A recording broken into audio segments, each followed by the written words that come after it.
Assalamualaikum. Waalaikumsalam. Ayo silakan masuk, silakan duduk.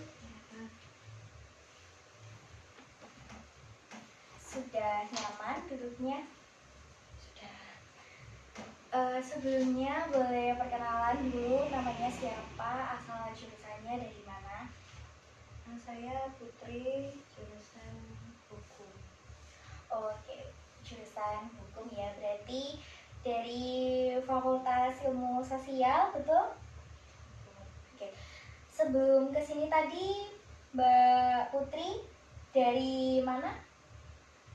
Dari kosan Oke. Kosnya di mana, Mbak?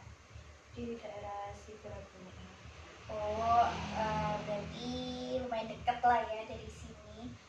Biasanya kalau kesini kejebak macet nggak kan? Biasanya kan di Sigura-gura kan kayak macet gitu kan? Lumayan, tapi ini tadi nggak terlalu macet sih. Tadi. Alhamdulillah sih. Soalnya masih pagi. Karena kalau biasanya sore itu kan kayak macetnya itu bener-bener sampai pada detik dia berhenti total gitu ya. Oke, dengan Mbak Putri dari jurusan hukum Fakultas Ilmu Sosial. Kira-kira Mbak Putri ini tujuannya ke sini udah tahu mau apa gitu kira-kira? Ini sih mau konsul biar lebih tenang, lebih lega kayak gitu. Oh, iya, mau konseling gitu ya. Sebelumnya udah pernah coba buat konseling? Belum pernah. Belum pernah sama sekali berarti? Sewaktu sekolah juga belum pernah sama sekali untuk konseling? Oh, kalau waktu sekolah pernah. Cuman kayak milih jurusan-jurusan gitu aja. Oh iya iya, oke. Kalau gitu kurang lebih untuk proses konseling hari ini juga sama kayak sewaktu Mbak sekolah dulu. Sebelumnya saya akan menjelaskan terlebih dahulu konseling itu kayak gimana nantinya. Yang pertama di sini saya sebagai konselor, sebagai fasilitator yang memfasilitasi Mbak Putri untuk memecahkan permasalahannya Mbak Putri gitu ya. Jadi Mbak Putri nanti bisa menceritakan segala permasalahan ataupun emosi-emosi gitu juga nggak apa-apa. Terus di sini saya juga mengharapkan Mbak Putri untuk terbuka dan jujur terhadap apa yang sedang dirasakan Mbak Putri. Baik itu masalah yang sangat mendalam juga nggak apa-apa, diceritakan aja. Dan Mbak Putri juga nggak perlu khawatir saya akan menyebarkan masalah ini kepada siapapun, karena di sini kita sifatnya rahasia. Jadi hanya saya sebagai konselor dan Mbak Putri sebagai konseli yang tahu tentang permasalahan yang sedang Mbak Putri hadapi kayak gitu. Sudah paham sejauh ini untuk proses konseling? Oke, kalau sudah paham, sekarang kira-kira Mbak Putri ada waktu luang selama 45 menit. Oke, kalau gitu bisa kita laksanakan konselingnya yakni sekitar 45 menit. Tapi nanti kalau misalnya masih ada permasalahan yang belum bisa selesai di sesi ini, nanti kita bisa jadwalkan di sesi selanjutnya kayak gitu ya. Selanjutnya mungkin Mbak Putri bisa mulai menceritakan kira-kira akhir-akhir ini kegiatannya apa, terus apa yang lagi membuat kayak sedih gitu, mungkin emosi-emosi negatif yang lagi dirasain sama Mbak Putri kayak gimana? Akhir-akhir ini tuh kayak lebih merasa lebih sensitif ya. Terus dulu itu sebelumnya itu jarang banget kayak keluar-keluar. Sekarang itu lebih milih kayak keluar lagi apa, kalau kayak sendiri tuh rasanya kayak sedihnya tuh lebih bertambah gitu. Jadi kayak nggak pengen ada di tempat yang sepi, kalau nanti bakal ngingetin sama masalah yang ada dan bakal ngingetinnya tuh sampai sakit banget gitu. Oke, jadi Mbak Putri ini akhir-akhir ini lagi sensitif dan nggak bisa berada dalam situasi yang sepi gitu ya. Nah, kira-kira apa yang membuat Mbak Putri merasa sedih kalau sendirian gitu? kalau lagi sendiri tuh kayak ngerasa kayak nggak punya siapa-siapa gitu, kayak kenapa ya ini bisa terjadi kayak gitu. Apakah sebelumnya ada peristiwa atau masalah yang dialami Mbak Putri sehingga Mbak Putri bisa sampai ada di tahap yang seperti sekarang? Ada. Boleh diceritakan kira-kira situasi apa yang membuat Mbak Putri sampai menjadi seperti ini?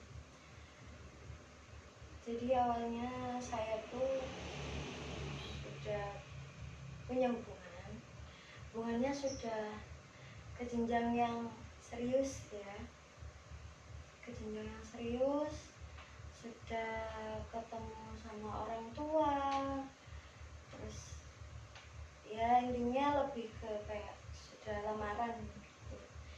Tapi ternyata eh, waktu yang menjawab, jadi kayak waktunya tuh seiring berjalannya waktu setelah lamaran itu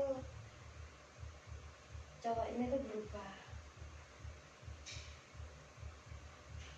Setelah saya cari tahu kenapa ya berubahnya, kok jadi kayak gini, terus agak sensitif, susah ngasih kabar, padahal dulunya tuh untuk ngasih kabar itu cepet, bahkan sering telepon atau VC. Kok belakangan ini tuh ternyata dia kayak menghilang ya, hubunginnya pun sekali, dan alasannya itu karena kerja gitu. Oke, pertama saya malu, terus lama-lama kok semakin sering. Akhirnya saya cari tahu, ternyata dia menghubungi seseorang yang dulunya pernah ada di hidupnya. Ternyata dia ngubungin mantannya. Saya tahunya karena mantannya itu ngasih tahu saya, screenshot chat-chatan mereka VC dan lain sebagainya, telepon. Bahkan di waktu yang bersamaan itu dia nggak chat saya, tapi dia lagi chat sama masa lalunya ini. Terus saya tanya ke dia, katanya enggak kok, enggak. Awalnya dia nggak ngaku, terus saya kasih buktinya, dia mengiyakan. Waktu saya minta screen record dari cecetan mereka, itu ada beberapa itu yang dihapus sama si cowok ini, tapi sebelumnya sudah di screenshot dan dikirim ke saya sama si cewek. Akhirnya saya cocokkan, itu ada bagian yang kayak si cowok ini, aku rindu sama kamu, itu dikirim sama si cewek, tapi di cowok saya ini tuh dihapus gitu. Padahal sudah masuk ke jenjang yang serius ya, orang tua juga sudah tahu, keluarga tahu, tapi kenapa dia bisa tega gitu, kayak lakuinnya tuh. Dia bilang rindu, dia masih nyimpen barang-barang dari mantannya, dia masih ingat beberapa kejadian-kejadian dia sama mantannya. Oke lah, kalau emang susah dilupain, tapi kenapa harus bilang kayak aku selalu mendoakanmu loh gitu. Itu buat saya kayak, kok segininya banget ya kamu sama mantanmu, padahal hubungan kita tuh udah jauh loh, maksudnya tinggal dikit lagi kita udah nikah. Kenapa bisa sampai sebegitunya gitu. Oke, berarti dari permasalahan yang Mbak Putri ceritakan ini tadi, intinya itu Mbak Putri itu kayak mengalami kekecewaan gitu ya kepada, berarti sekarang udah putus hubungan kan ya? Terakhir akhirnya saya minta minta ketemu kan di suatu tempat. Sebenarnya dia mau ke rumah saya, tapi saya kayak jangan ke rumah, nanti malah bikin kenangan yang nggak enak di rumah saya. Akhirnya saya ngajak ketemu di tempat lain. Setelah hampir 1 bulan saya memikirkan itu dan penuh perdebatan juga sama batin dan pikiran saya, ya saya kayak ngerasa iya apa enggak ya. Tapi setelah saya pikir-pikir kayaknya saya mending selesai aja deh. Saya ajak ketemu dia, saya kumpulin semua barang-barang dari dia, saya kembalikan semuanya, serta dia sempat ngasih saya uang, tapi uangnya itu rencananya mau buat nabung buat acara nikah gitu ya. Tapi itu akhirnya saya kembalikan. Ketika saya bilang uangnya nanti saya transfer ya, aku transfer gitu, dia bilangnya kayak gini, kalau kamu butuh kamu pakai aja, tapi kalau memang kamu mau ngembaliin ya nggak apa-apa. Jadi antara saya sakit hati, kecewa, sama ilfil ya, maksudnya kayak secara nggak langsung dia juga berharap barang dan uangnya itu kembali gitu.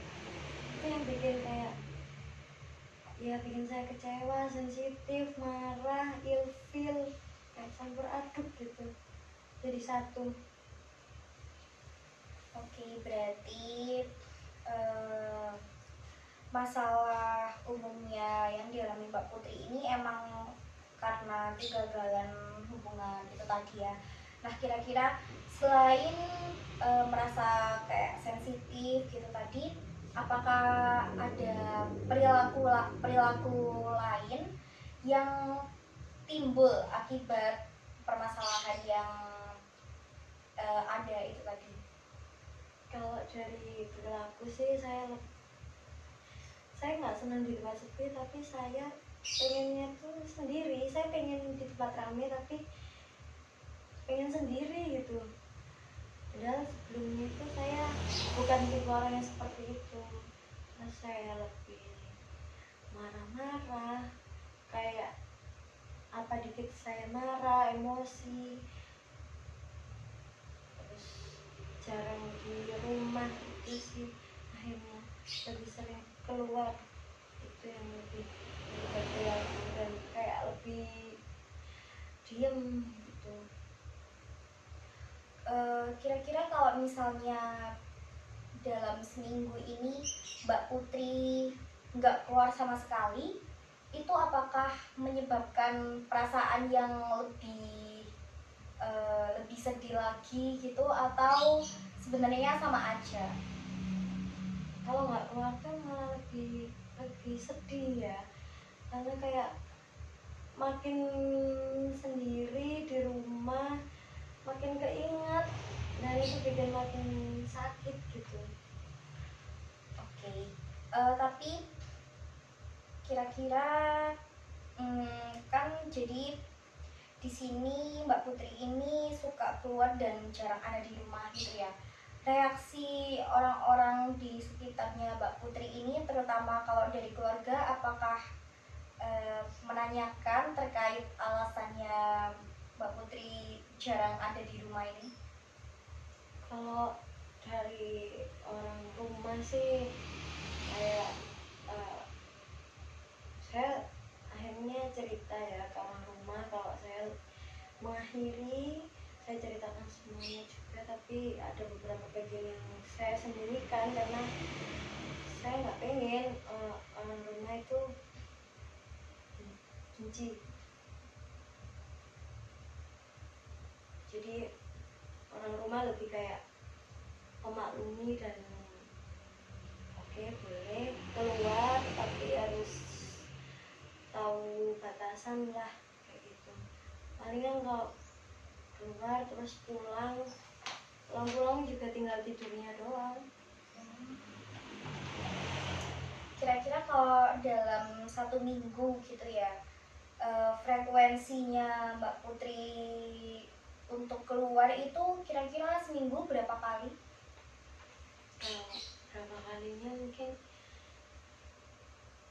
hampir tiap hari ya kalau seminggunya itu, tapi kalau weekend itu frekuensi jamnya itu lebih lama, lebih milih lama di luar gitu, balik-balik langsung pengennya tidur, nggak pengen ditanya gitu, karena ntar ditanya malah jadi sensitif bawaannya, lebih pengen marah, pengen nangis kayak gitu. Kalau setiap kali keluar gitu biasanya paling sering itu berangkatnya jam berapa sampai jam berapa? Biasanya lebih milih berangkatnya malam, malam kayak jam sekitar jam 6:30 kayak gitu berangkatnya. Nanti balik-balik mungkin jam 10, setengah 11. Setiap kali Mbak Putri keluar ini, apakah Mbak Putri itu lebih suka keluarnya itu sendiri atau ada yang menemani kayak gitu? Lebih seringnya sendiri sih, karena bingung juga kalau mau ngajak teman atau orang gitu ya, kalau orangnya bisa sampai malam, jadi kayak mendingan kayak sendiri, terus bawa kendaraan sendiri kayak gitu, kayak lebih lega gitu rasanya. Oke, kalau gitu berarti kalau misalnya ya, kalau misalnya Mbak Putri ini setiap kali keluar, apakah dari perilakunya Mbak Putri ini menimbulkan masalah baru? Misalnya kalau setiap kali Mbak Putri ini keluar mungkin menjadi masalah di keluarga atau mungkin semacamnya kayak gitu, atau mungkin nggak ada dampak dari perilakunya Mbak Putri? Kalau orang rumah sih kayak lebih toleransi, karena tahu ya yang apa yang sebelumnya saya alami. Kayak kadang ya mungkin saya yang terlalu malam baliknya, akhirnya kayak besok-besok nggak usah keluar lagi gitu, tapi besoknya tetap saya keluar lagi biar saya kayak merasa apa ya, biar merasa agak lega gitu. Ya saya tahu sebenarnya nggak terlalu mengurangi sakitnya sih, cuman kayak lebih cari yang bisa apa ya, ngelupain sebentar gitu kalau masalah saya. Dari situ kira-kira dari perilakunya Mbak Putri yang jarang keluar ini tadi, kira-kira itu juga ngaruh nggak ke masalah akademik ke perkuliahannya Mbak Putri? Kalau ke perkuliahan ngaruh sih, harusnya saya kan skripsi ya, saya juga mahasiswa semester akhir yang dimana juga dituntut sama dosen pembimbing saya buat cepet-cepetin nyelesain gitu, tapi kayak udah nggak ada niat gitu, udah nggak ada moodnya lagi, nggak semangat lagi buat buka laptop aja, kayak udah nggak dulu deh kayak gitu. Itu sih yang akhirnya skripsi saya terhambat, belum selesai. Tapi kalau misalnya ditanya ya dari lubuk hati yang paling dalam gitu ya, kira-kira Mbak Putri ini pengen nggak sih keluar dari keadaan kayak gini, terutama untuk merubah perilaku-perilaku negatifnya Mbak Putri gitu? Kalau dalam hati sih pengen banget ya, pengen berubah kayak sebelum kejadian ini, karena saya sendiri kayak sadar sih, saya sebelumnya tuh nggak kayak gini gitu. Tapi buat keluar itu kayak susah banget.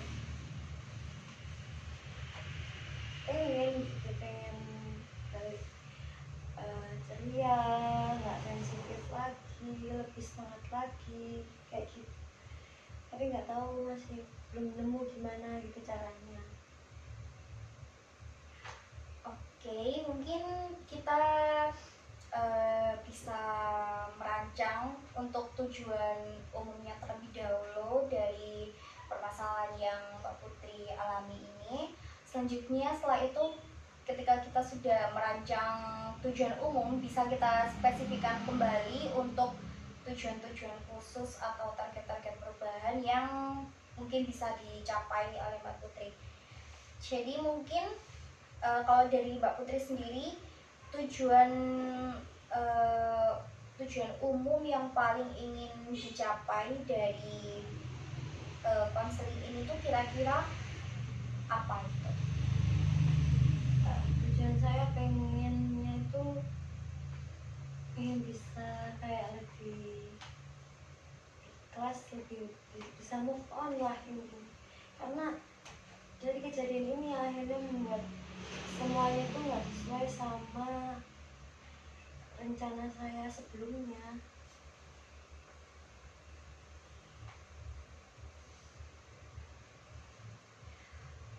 Mbak Putri kan bilang kalau misalnya akibat dari kejadian ini itu Mbak Putri itu selalu bukan selalu Mbak Putri ini berpikir kalau nggak sesuai sama rencana. Itu kira-kira boleh diceritakan nggak situasinya itu kayak gimana lebih tepatnya? Saya kan sebelumnya udah ngerancang apa ya, kayak rencana kedepannya saya seperti apa. Rencana yang paling dekat sih pengennya nyelesain apa skripsi ini biar lulus, terus kerja, hidup yang ya bahagia gitulah. Tapi ternyata karena ada masalah ini kan akhirnya saya nggak nyentuh sama sekali skripsi saya lebih pendiam, jadi males, nggak ada semangat.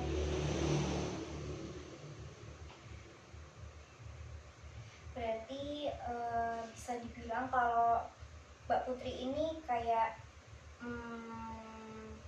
masih sulit gitu berada di kenyataan yang sebenarnya, sulit untuk menerima kenyataan yang sebenarnya itu. Berarti kalau misalnya dari adanya akibat dari permasalahan ini tadi itu Mbak Putri kan jadi sulit untuk menerima kenyataan kayak gitu. Nah itu apakah di semua aspek kehidupannya Mbak Putri itu Mbak Putri jadi sulit untuk menerima kenyataan gitu? Atau mungkin sulit untuk percaya sama orang lain? Saya jadinya lebih susah percaya lagi ya, terutama sama cowok. Itu kayak nggak kayak ya kayak nggak percaya aja sama omongan orang lain gitu, terutama cowok ya, dari situ.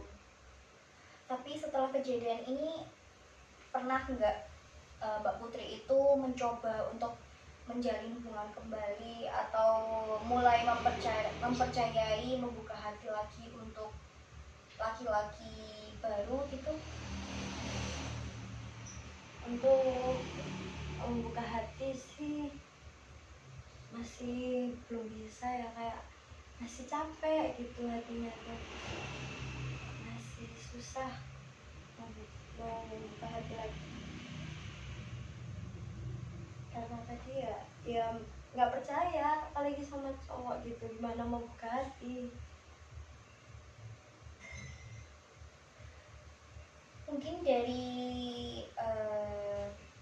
percakapan kita sejauh ini saya bisa sedikit memberi gambaran untuk tujuan konseling kita hari ini adalah sesuai sama yang disampaikan oleh Mbak Putri, yakni ingin bisa ikhlas gitu untuk menerima keadaan yang sulit bagi Mbak Putri kayak gitu. Nah kira-kira ada target-target atau tujuan spesifik mungkin yang ingin dicapai oleh Mbak Putri, misalnya kayak pengen kembali percaya lagi sama cowok, atau pengen jadi orang yang ikhlas atau mudah memaafkan kayak gitu, mungkin bisa dijabarkan. Lebih pengen semangat lagi sih menjalani hidup ini, lebih pengen semangat terus, pengen bisa percaya sebenarnya sama orang, tapi untuk sekarang masih susah. Tapi kalau untuk membuka hati atau menjalin hubungan yang baru, kayaknya belum berani dan belum yakin. Oke, mungkin di sini saya tanyakan kepada Mbak Putri. Di sini kan Mbak Putri tadi menyebutkan bahwa skripsinya ini terhambat gitu ya. Nah, kira-kira apakah dari adanya konseling ini Mbak Putri itu juga pengen untuk bisa kembali mencoba untuk menyentuh skripsinya Mbak Putri lagi gitu, mungkin dengan skripsinya selesai gitu? Pengen sebenarnya pengen itu tadi, pengen semangat lagi, semangat jalan hidup, semangat buat itu skripsi lagi biar cepat selesai juga. Oke, di sini mungkin saya akan menyebutkan kembali kira-kira tujuan konselingnya hari ini tuh kayak gimana. Yang pertama, untuk tujuan umumnya adalah Mbak Putri ini pengen bisa ikhlas untuk menerima setiap keadaan yang sulit untuk diterima gitu ya.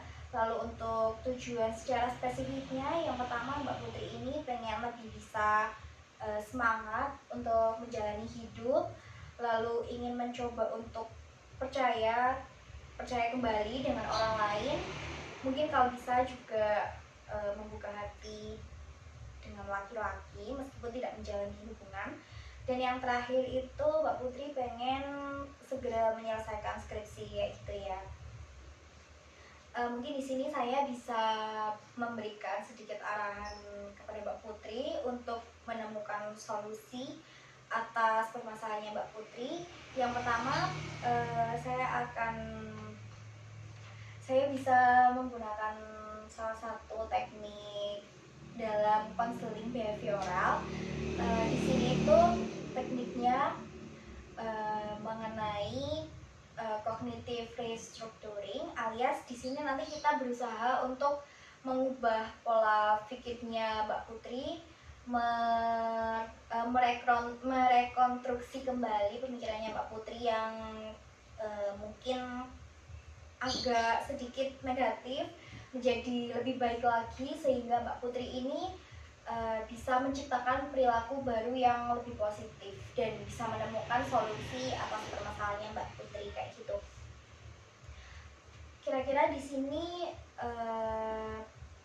Mbak Putri apakah setuju untuk menggunakan teknik yang saya sampaikan, atau mungkin masih keberatan gitu?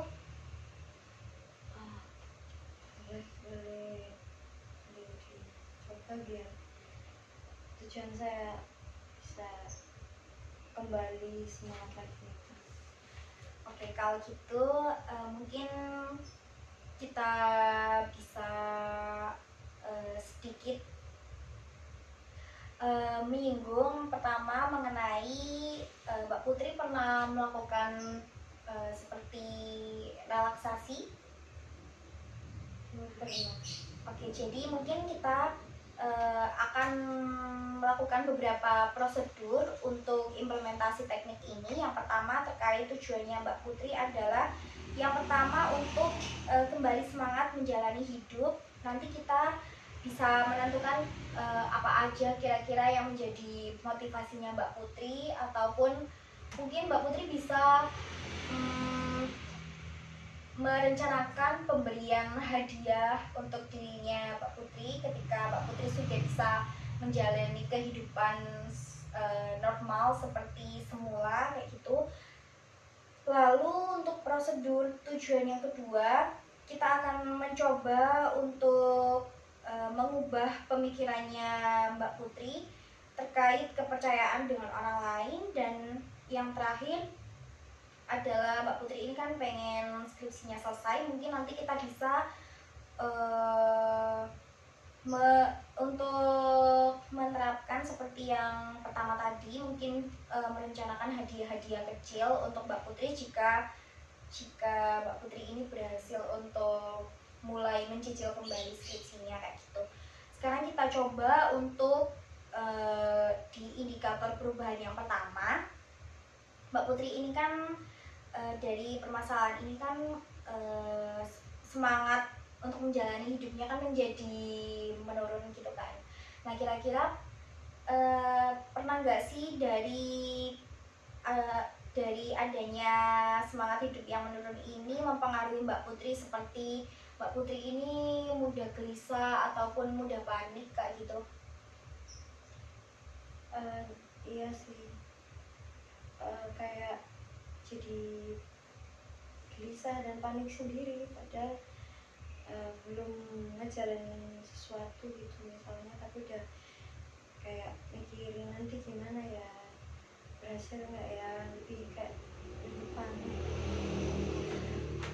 Oke, karena Mbak Putri ini dari adanya ketidaksemangatan menjalani hidup ini membuat Mbak Putri panik atau sering merasa gelisah, kita bisa mencoba untuk menerapkan teknik relaksasi ketika Mbak Putri ini tiba-tiba menjadi gelisah ataupun panik. Karena sebelumnya Mbak Putri belum pernah mencoba untuk melakukan teknik relaksasi, mungkin saya bisa memandu.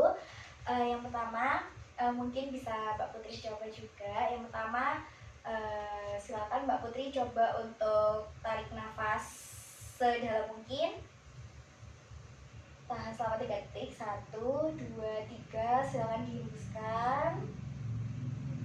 Oke, mungkin bisa diulangi kembali, tarik nafas, tahan sama 1, 2, 3, silakan dihembuskan. Sekarang Mbak Putri coba untuk memejamkan mata. Silakan Mbak Putri bayangkan segala hal yang menyenangkan menurut Mbak Putri dan yang bisa membangkitkan semangat Mbak Putri untuk kembali semangat menjalani hidup.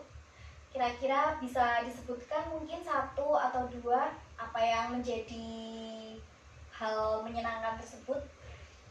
Segala aktivitas apapun boleh.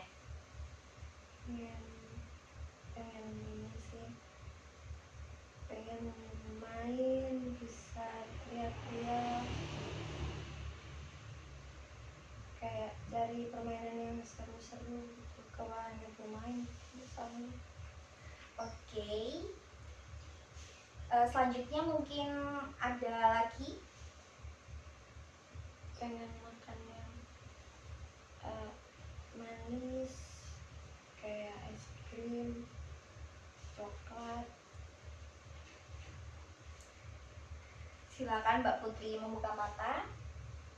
Sekarang karena Mbak Putri ini juga terkadang merasakan panik gitu ya, saya mungkin akan mencoba memberikan contoh salah satu teknik mindfulness, di mana itu kita bisa menenangkan diri kita sendiri. Mungkin bisa Mbak Putri praktekkan juga. Yang pertama, silakan tangannya Mbak Putri ke bahu seperti ini. Lalu secara bergantian mungkin Mbak Putri bisa menepukkan kedua tangan dan berkata kata-kata yang memotivasi, misalnya kayak saya bisa melalui ini, saya sudah cukup hebat sampai di sini, terus mungkin bisa, saya pasti akan menjadi lebih baik dari sebelumnya kayak gitu. Mungkin bisa dipraktekkan Mbak Putri.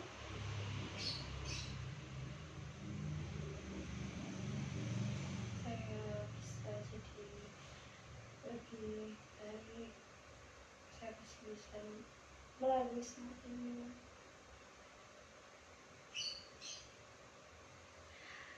Mungkin sedikit informasi kalau teknik ini itu merupakan butterfly hug. ini tuh intinya adalah seperti memeluk diri sendiri kayak gitu dan mengucap afirmasi positif untuk membangkitkan kembali semangat dari dalam dirinya Mbak Putri seperti itu. Selanjutnya mungkin kita bisa beralih ke indikator perubahan yang selanjutnya, yakni mencoba untuk percaya kembali dengan orang lain seperti itu ya. Jadi Mbak Putri ini kan memiliki ibaratnya kayak sudah susah untuk percaya kembali, terutama kepada laki-laki gitu ya, untuk membangun sebuah hubungan. Nah, kira-kira kalau misalnya disebutkan dalam kalimat gitu, kira-kira Mbak Putri apakah bisa menyebutkan misalnya kayak saya nggak percaya sama kamu lagi karena kamu sudah menyakiti hati saya kayak gitu mungkin. Apakah Mbak Putri bisa mendeskripsikan kekecewaannya Mbak Putri itu dalam kalimat seperti itu? Bisa. Mungkin bisa disebutkan.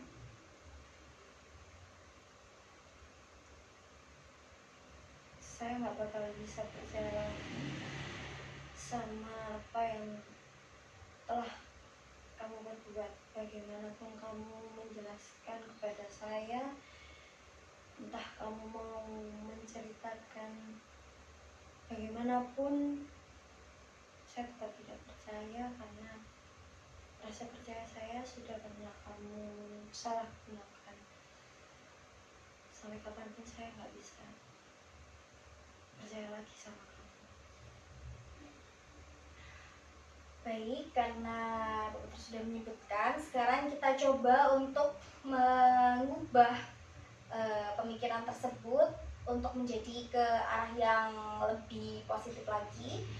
Di sini saya ingin bertanya, kira-kira apakah di sekitarnya Mbak Putri itu Mbak Putri memiliki teman laki-laki atau mungkin kakak laki-laki yang dekat dengan Mbak Putri? Kalau punya kakak atau teman laki punya, tapi untuk yang kayak deket gitu enggak deket. Karena Mbak Putri ini punya teman laki-laki dan juga kakak laki-laki, kira-kira apakah Mbak Putri ini juga sulit untuk percaya dengan mereka? Kadang ada kayak ketika mereka ngomong apa, saya kadang susah untuk percaya. Kalau begitu mungkin dari permasalahan ini tadi kan Mbak Putri jadi susah untuk percaya sama orang lain kayak gitu ya. Nah kalau misalnya apakah Mbak Putri ini pernah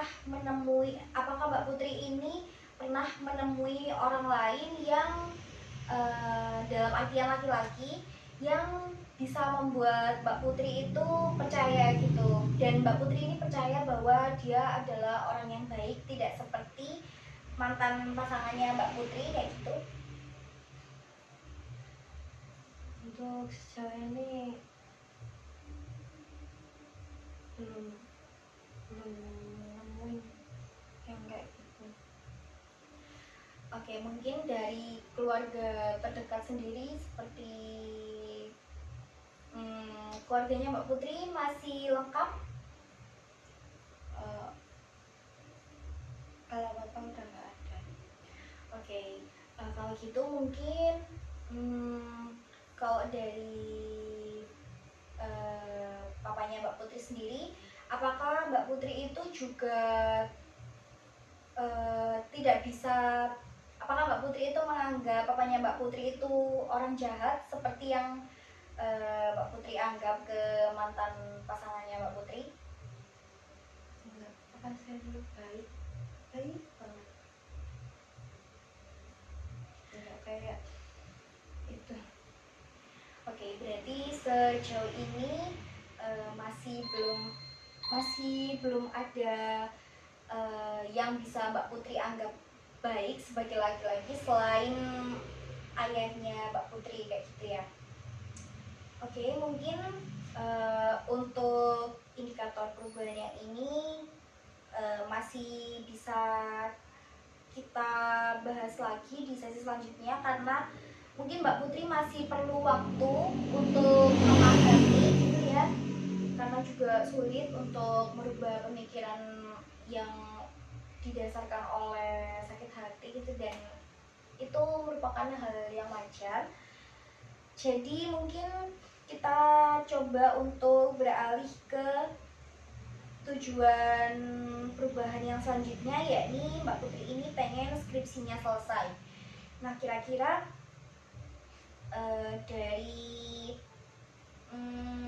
dari teman-temannya Mbak Putri sendiri, apakah mereka itu memberikan dukungan kepada Mbak Putri untuk segera menyelesaikan skripsi?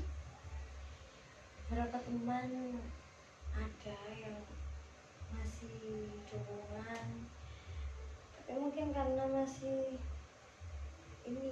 ngerasa sakit ya, jadi kayak masih belum mampu gitu nyelesain.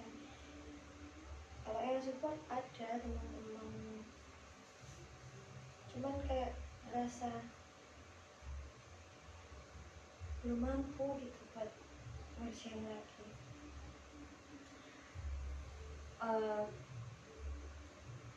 Karena Mbak Putri tadi kan menyebutkan bahwa Mbak Putri ini sudah membayangkan hal-hal yang menyenangkan, seperti yang pertama itu pengen makan makanan manis, lalu yang kedua itu pengen pergi ke wahana bermain gitu.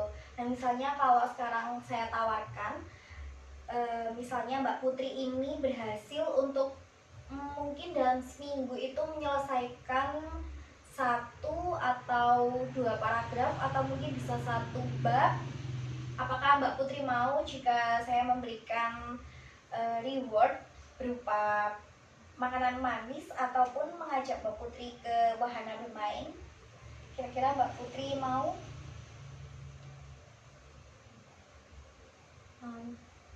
Mungkin ada hal-hal menyenangkan yang ingin Mbak Putri lakukan gitu di akhir pekan selain membeli makanan yang manis ataupun pergi ke wahana bermain? Nggak ada. Oke, kalau gitu bisa kita sepakati kira-kira target seminggu ini Mbak Putri bisa menyelesaikan seberapa banyak untuk skripsinya? Saya nggak janji, tapi saya akan mencoba untuk bab yang pertama dulu. Oke, untuk seminggu ke depan kita akan menetapkan tujuannya Mbak Putri ini mengerjakan 1 bab gitu ya. Dan mungkin Mbak Putri bisa memilih di pertemuan selanjutnya ingin makan makanan yang manis atau mungkin pergi ke wahana bermain. Makan makanan yang manis. Oke, mungkin bisa dispesifikkan lagi untuk makanan-makanan manisnya tuh yang kayak gimana? Kayak es krim, coklat,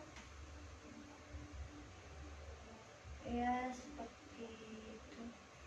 Oke, kalau gitu di pertemuan yang selanjutnya, setelah melihat perubahannya Mbak Putri, saya akan memberikan hadiah berupa makanan-makanan yang manis itu. Selanjutnya mungkin karena kita akan bertemu seminggu ke depan lagi, untuk mengawasi perubahannya Pak Putri ini, nanti saya akan memberikan kontrak dan rancangan tugas yang harus dikerjakan oleh Mbak Putri gitu ya. Untuk formatnya nanti saya akan kirimkan melalui WhatsApp, dan mungkin kalau misalnya ada kendala dalam melakukan perubahan-perubahan itu tadi, Mbak Putri bisa menghubungi saya meskipun sebelum sesi selanjutnya dilaksanakan kayak gitu.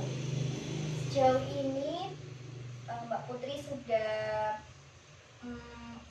berusaha sangat baik ya untuk bertahan, dan Mbak Putri juga berani untuk menetapkan tujuan perubahan yang mungkin nggak semua orang bisa gitu, dan Mbak Putri juga sudah berani mengungkapkan permasalahannya kepada orang lain. Saya mengapresiasi usaha Mbak Putri untuk bangkit, dan saya harap juga Mbak Putri lebih semangat lagi untuk bisa mencapai target-target perubahan yang Mbak Putri inginkan.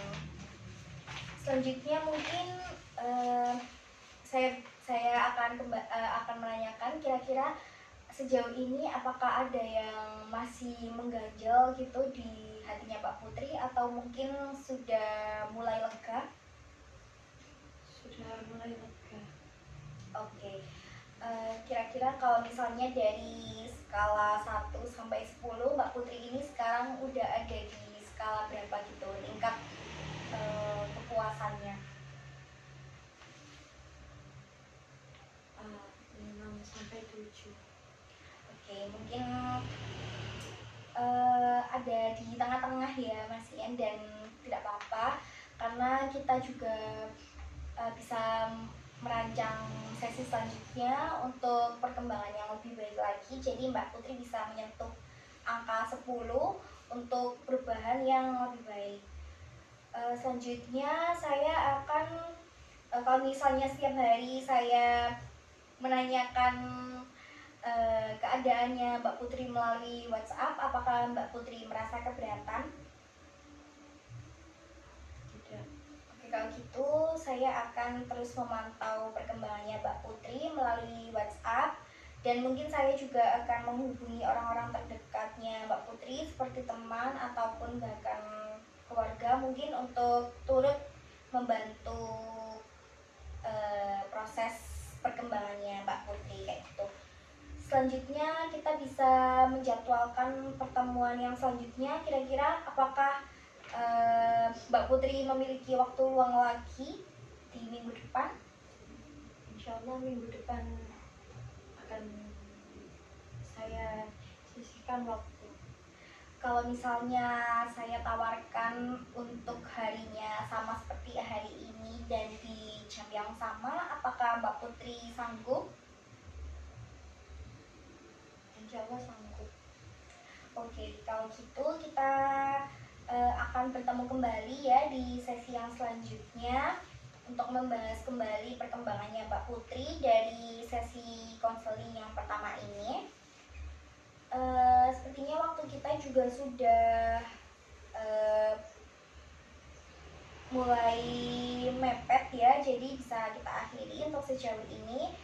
Terima kasih atas ketersediaannya Mbak Putri untuk menceritakan masalahnya, dan saya berharap Mbak Putri bisa kembali bersemangat menjalani hidup dan mencapai perkembangan-perkembangan yang lebih baik. Seperti itu. Mungkin bisa kita akhiri. Mbak Putri bisa kembali terlebih dahulu ke aktivitasnya Mbak Putri, dan sudah selesai sih. Mungkin Mbak Putri bisa kembali atau mungkin masih di sini? Masih mau di sini? Kembali. Ya, oke, kalau gitu boleh silakan meninggalkan ruangan. Terima kasih. Sampai jumpa di sesi selanjutnya ya. Terima kasih.